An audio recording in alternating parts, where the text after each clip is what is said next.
కాకినాడ జిల్లా పిఠాపురం మండలం చిత్రాడలో ఈ నెల 14న నిర్వహించే జనసేన 12వ ఆవిర్భావ సభకు ఏర్పాట్లు ముమ్మరంగా సాగుతున్నాయి. జనసేన ఎమ్మెల్యేలు నేతలతో కూడిన 12 కమిటీలు ఏర్పాట్లను పర్యవేక్షిస్తున్నాయి. జనసేన పార్టీ కార్యక్రమాల నిర్వహణ కమిటీ చైర్మన్ కళ్యాణం శివ శ్రీనివాస్ సభ ఏర్పాట్లను పర్యవేక్షిస్తున్నారు. సభాస్థలి వద్దే హెలీప్యాడ్, సభ ప్రాంగణంలో వీఐపీ గ్యాలరీలు సిద్ధం చేస్తున్నారు. 5 నుంచి 6 లక్షల మంది సభకు హాజరవుతారనే అంచనాతో ఏర్పాట్లు చేస్తున్నామంటున్న జనసేన నేతలతో మా ప్రతినిధి Sriramurthy face to face. Janasena party 12వ ఆవిర్భావ దినోత్సవ వేడుకలు చాలా అంగరంగ వైభవంగా నిర్వహించేందుకు ఏదైతే పవన్ కళ్యాణ్ ప్రాతినిధ్యం వహిస్తున్న పిఠాపురం నియోజకవర్గంలోని చిత్రాడలో చాలా చకచక ఏర్పాట్లు జరుగుతున్నాయి.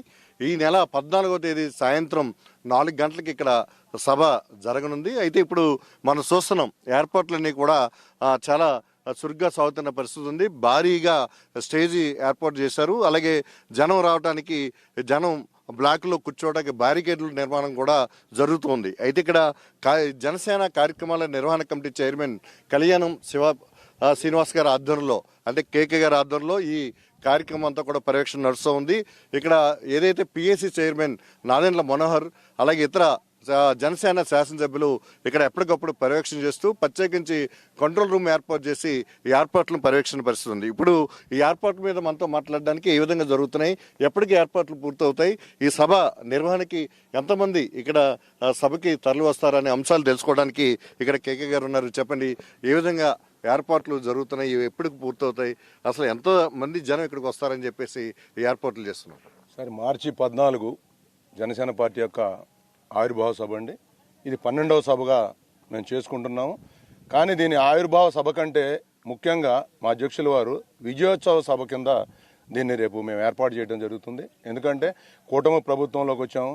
మా అధ్యక్షుల వారు ఏదైతే ప్రణాళిక ప్రకారంగా ఎలక్షన్స్లో ఆయన ఎలా అయితే ప్రణాళిక వేశారో ఆ రకంగా ఎప్పుడు బిఫోరే చెప్పారు. 2019 తర్వాత 2024లో ప్రభుత్వాన్ని స్థాపిస్తున్నాం అనేది 2022లోనే ఆయన అనౌన్స్ చేసి ఉన్నారు. ఇప్పటి మీటింగ్లో చెప్పారు. ఎటువంటి పరిస్థితుల్లో కూడా వ్యతిరేక ఓటు చెల్లనీయం, రాబోయే రోజుల్లో ఎటువంటి పరిస్థితుల్లో కూటమి ప్రభుత్వాన్ని ఏర్పాటు చేస్తానని 2022లో ఆయన జోస్యం చెప్పారు. ఆయన చెప్పిన ప్రకారంగా 2024లో కూటమి ప్రభుత్వం ఏర్పడింది.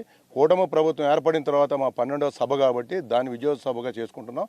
దీనికి సంబంధించిన అన్ని ఏర్పాట్లు దాదాపుగా గ్యాలరీస్ అన్నీ కూడా, దాంతోపాటు స్టేజ్, ఎవ్రీథింగ్ అంతా కంప్లీట్ అయిందండి. అలానే టెక్నికల్గా మా ప్రశాంత్ గారు అంటే టీం వారు సపరేట్గా వచ్చారు. ఈ సభని ఎప్పుడు లాంటి సభ కాకుండా చాలా కొత్తదనం చూపించాలనే ఉద్దేశంతో వారు అమెరికా నుంచి వచ్చి ఉన్నారు. వారితో పాటు మా శ్రీనివాస్ గారు, వీరందరూ కూడా సహకరిస్తున్నారు. ఇక్కడ వారు రేపు చేయబోయే ఏర్పాట్లు ఇప్పుడు దాకా చేసిన సభలు ఒక ఎత్తు అయితే, రేపు జరగబోయే సభ నా భూతో నా భవిష్యత్, అంటే ఇలాంటి సభ ఇంకోసారి ఎవరు చేయలేరు అనే విధంగా ఏర్పాట్లు చేయబోతున్నాం. వచ్చిన ప్రతి ఒక్కళ్ళకు కూడా విజువల్ ఉండేటట్టు ప్రతి గ్యాలరీలో కూడా 20/10 LED వాల్స్ ఉంటాయి. దాంతోపాటు సఫిషియంట్ సౌండ్ ఉంటుంది.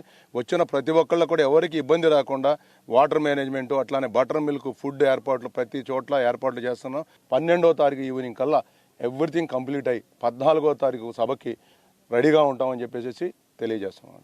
అంటే ఎన్ని లక్షల మంది వస్తారని చెప్పి అంచనా వేస్తున్నారు? ఎండలు చాలా తీవ్రంగా ఉంటున్నాయి, తర్వాత భారీగా వచ్చే పరిస్థితి ఉంది జనం. ఇది వీరికి ఏ విధంగా, ఎక్కడెక్కడ, అంటే అందరికీ భోజనాలు ఎన్ని చోట్ల ఏర్పాటు చేస్తున్నారు, అలాగే మంచినీటి కూడా శిబిరాలు ఎలాగ ఏర్పాటు చేస్తున్నారు, ఎలాగ ప్లాన్ చేస్తారు? సార్, దాదాపుగా వచ్చే అన్ని హైవే రూట్స్లో వచ్చే వాళ్ళందరికీ కూడా భోజన వసతి ఏర్పాటు చేస్తున్నాం. దాంతోపాటు గ్రౌండ్లో కూడా బటర్ మిల్క్, వాటరు సఫిషియెంట్గా lakhs of butter milk and water packets అన్ని అరేంజ్ చేస్తున్నాం. ఎవ్వరు కూడా అసౌకర్యపడే విధంగా మటుకు ఉండదు. సభ అందరూ వచ్చి ఆస్వాదిస్తారు. దాంతోపాటు ఏంటంటే ఎవరికైనా ఆరోగ్య సమస్యలు ఏమైనా ఏర్పడ్డా కూడా మెడికల్ క్యాంప్స్ ఉంటాయి, వెళ్ళెక్కి ఇప్పుడు అంబులెన్సులు ఉంటాయి, సఫిషియెంట్ డాక్టర్స్ ఉంటారు. ఎక్కడ కూడా ఈ రోజు దాకా మా సభలు, అంటే ఇప్పటికి జనసేన పార్టీ నిర్వహించిన 11 సభల్లో ఏ రోజు కూడా ఎంతమంది వస్తారనేది మేము ఎందుకు చెప్పలేకపోతామంటే, వాలంటరీగా వస్తారు. మేము ఎప్పుడు చెప్పగలుగుతామంటే ఏదైనా మేము వెహికల్స్ పెట్టి పుల్ చేసి అన్ని రాజకీయ పార్టీలా తీసుకొని రావడం అయితే మేము ఇంతమంది వస్తారని చెబుతాం. కానీ మేము మా అంచనాలు దాటి డబల్ వస్తారు. మచిలీపట్నం మీటింగ్ దగ్గర 5 నుంచి 6 లక్షలు వచ్చారు. దీనికి 10 లక్షల అబోనే వస్తారు. అంటే ప్రసంగం ఏ విధంగా ఉండబోతుంది? ఒక కొత్తదనం ఉంటుంది, ఒక పార్టీకి దిశానిర్దేశం చేస్తారు. అంటే కూటమి ప్రభుత్వం అధికారంలో వచ్చాక ఏ విధంగా నడుస్తున్నాం, ఏ విధంగా నడబోతున్నాం అనేది ఏమైనా చెప్పబోతున్నారు? అది మా అధ్యక్షులు వారు, మేము కూడా ఆతృత ఎదురు చూస్తున్నామండి. అధ్యక్షులు వారి ప్రసంగంలో ఏం చెప్పబోతారనేది ప్రతి మీటింగ్లో కూడా మాకు కూడా ఆతృత ఉంటుంది, ఏం చెప్తారు అని చెప్పేసి. ఎందుకంటే మాకు ముందుగా తెలియదు. వారు ఈ యొక్క రాష్ట్ర ప్రజలకి, ఈ దేశ ప్రజలకి పనికొచ్చే విధంగానే ప్రతి ఒక్క సమాజ శ్రేయస్సుకు ఎలా ఉండాలనే చెప్తారు. చెప్పండి. వై శ్రీనివాస్ గారు, తూర్పుగోదావరి జిల్లా జనసేన అధ్యక్షులు, ఇక్కడ ఏర్పాట్లు కూడా పర్యవేక్షణ చేస్తున్నారు. ఎట్లా ఉన్నాయి అంటే పవన్ కళ్యాణ్ గారు ఈ సభలో ఏమి జనానికి ఉద్దేశించి ఏం మాట్లాడతారని మీరు భావిస్తున్నారు? జనరల్ పబ్లిక్ లాగా అలాగే జనసేన పార్టీ కార్యకర్తలు కానీ సైనికులు కానీ అందరం కూడా ఆయన ఏం మాట్లాడతారన్నది ఎలాగైతే ఎదురు చూస్తూ ఉన్నామో మేము కూడా అదే యాంగ్జైటీతో, క్యూరియాసిటీతో పవన్ కళ్యాణ్ ఏ రకమైనటువంటి దిశానిర్దేశం చేస్తారన్న దాని మీద మేము వెయిట్ చేస్తూ ఉన్నాం. ప్రజా ఉపయోగకరమైనటువంటి కార్యక్రమాల మీద కానీ, జనసేన పార్టీకి సంబంధించినటువంటి సిద్ధాంతాల మీద కానీ, రేపు ఫ్యూచర్లో పార్టీని స్ట్రెంగ్తన్ చేసే దాని మీద కానీ, ప్రజా ఉపయోగమైనటువంటి పాలసీస్ మీద కానీ మాట్లాడతారని చెప్పి మేము భావిస్తూ ఉన్నాం. అంటే ఇది ఒక విజయోత్సవ సభ కింద జరపాలనుకున్నారు, ఆవిర్భావ సభ కాకుండా. అంటే విజయోత్సవ సభ అంటే మొత్తం రాష్ట్రంలో, అంటే కూటమి ప్రభుత్వం ఏర్పడిన తర్వాత సభ అనేది జరగలేదు. అది అంటే ఏ విధంగా ఉంటుంది అనుకుంటున్నారు? 11 వసంతాలు పూర్తి చేసుకుని 12వ వసంతాలకు అడుగు పెడతా ఉన్నాం.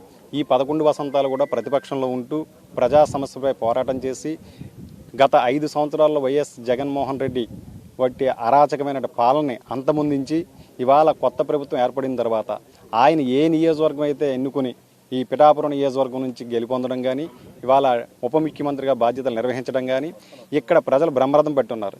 ఈ ప్రజలు బ్రహ్మరథం పెట్టిన ప్రజలకి కృతజ్ఞతగా విజయోత్సవ సభ అనేది ఆయన నియోజకవర్గంలో ఏర్పాటు చేయాలని చెప్పి ఆయన నిర్ణయం తీసుకోవడం, ప్రజలందరూ కూడా వివిధ రాష్ట్రాల నుంచి కానీ దేశం నుంచి కానీ ఇక్కడికి వచ్చే ప్రజలందరూ కూడా పిఠాపురం ప్రజానికానికి ఎస్పెషల్లీ ఆయన తరపున మేమందరం కూడా ట్యాంక్స్ చెప్పుకునే ఒక అవకాశంగా దీన్ని భావిస్తూ ఉన్నాం. చెప్పండి, మీరు ఏ విధంగా ఈ ఏర్పాట్లు జరుగుతున్నాయి, ఎట్లా జనం ఇక్కడికి తరలివస్తారని?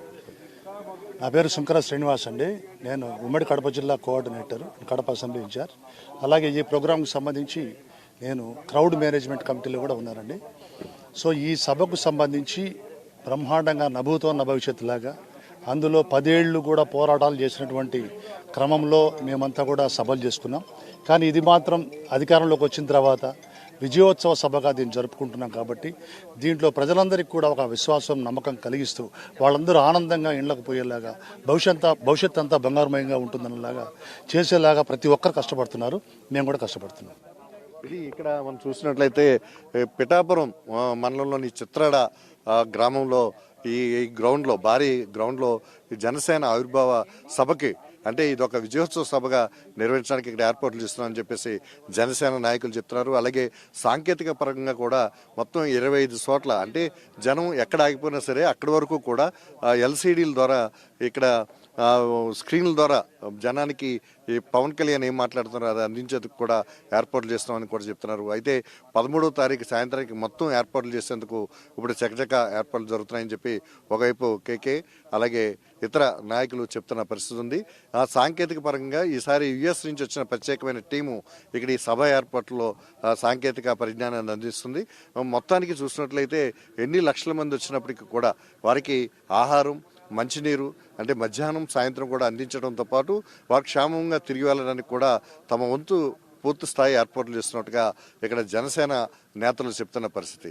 ఇది ప్రస్తుతం చిత్రాడలో కొనసాగుతున్న జనసేన 12వ ఆవిర్భావ సభకు అలాగే ఒక విజయోత్సవ సభకు సంబంధించిన ఏర్పాట్లపై తాజా సమాచారం. కెమెరామెన్ దుర్గతో శ్రీరామూర్తి, ప్రైమ్9 న్యూస్, పిఠాపురం, చిత్రాడ నుంచి.